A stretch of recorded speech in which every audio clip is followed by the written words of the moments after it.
Hello and welcome to a special holiday weekend edition of Justice. I'm Judge Jeanine Pirro. You know, it's been a campaign season for the ages, and the real fun hasn't even started yet. Tonight we'll preview a general election sure to make history. In November, will we elect this country's first female president, or a man with no political experience who's defied the odds at every turn?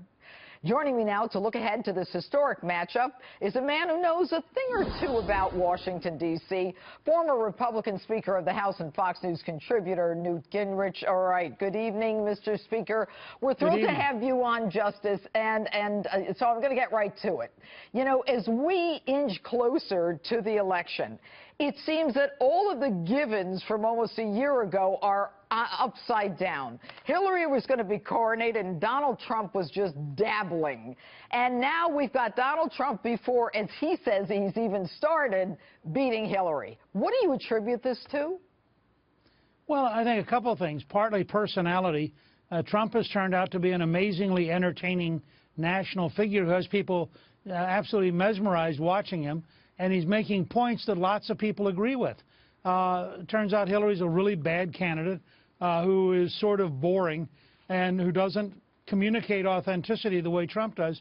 I think second, Trump did a brilliant job of using all of modern social media, including television and talk radio and Twitter and Facebook and you name it. And I think that made him different. And frankly, Sanders did something very similar. He reached out on the internet, $27 apiece, actually for several months raised more money than Clinton. And so Clinton has found herself in a life and death struggle at the very moment that Trump has now clearly passed 16 other candidates to become the nominee.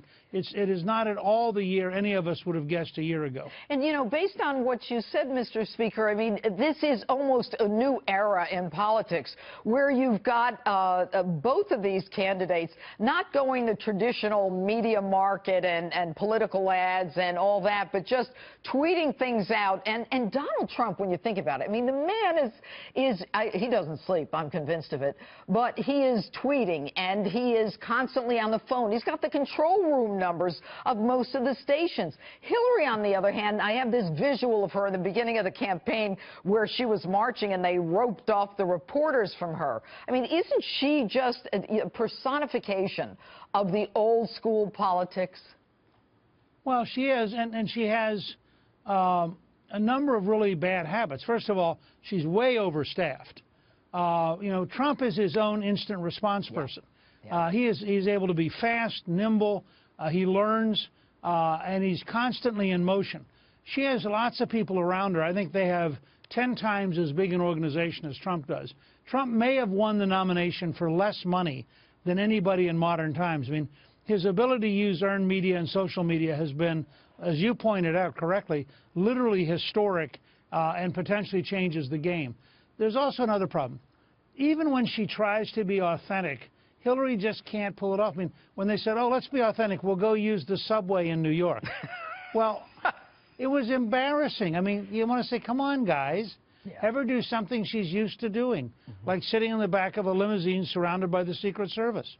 But don't try to make her somebody she's not. But, you know, to me, and the numbers that you quote are very accurate. We had Corey Lewandowski on the campaign manager of the Trump campaign. He said, hey, we've got like 70 people. She has 732 people on her campaign staff. But doesn't that in itself speak to efficiency, speak to the, you know, the intelligence that a businessman has, and the redundancy in government we're going to start seeing float away, hopefully? Well, I think that's right. I mean, Trump, if you remember, with the Woolman skating rink, which the city of New York couldn't fix in Central Park, yes. The city spent 6 years, $13 million. Trump, and they couldn't fix it. It did not make ice. Trump finally stepped in. They gave him approval.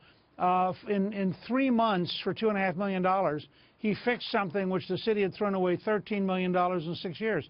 You take that efficiency that entrepreneurial drive and you apply it to the federal government, it could be a very exciting couple of years. And what about the issue of, you know, with Donald Trump started with immigration and then the ban on Muslims and all that, and, you know, Hillary Clinton came out recently and said, you know, promoting the ban on Muslims or saying you're going to do it is promoting terrorism. It's kind of like Barack Obama saying Guantanamo, Gitmo promotes terrorism. Is this political speak? Is this just, you know, No. like this political correctness gone wild where people say whatever they think their side wants to spew out? I think it's a reminder that the left is crazy when it comes to Islamic supremacy. You know, the first great attack is 1979, when the Ayatollah Khomeini allows the students to take over the U.S. Embassy illegally. Now, I don't think Donald Trump was the cause of that. You had the attacks on 2 American embassies in East Africa under Bill Clinton. You had the attack at Khobar Towers under Bill Clinton. You had the attack on the USS Cole in Yemen under Bill Clinton. I don't think Donald Trump caused any of those things. But if you're a left-winger, you have to forgive terrorists anything because they're anti-American, and you don't want to be too aggressive about people who are anti-American because it violates your requirement as a left-winger to never fully protect America. And it's a sad commentary on politics, on the left anyway, in America. Mr. Speaker, Newt Gingrich, thanks so much for being with us this evening. Good to be with you.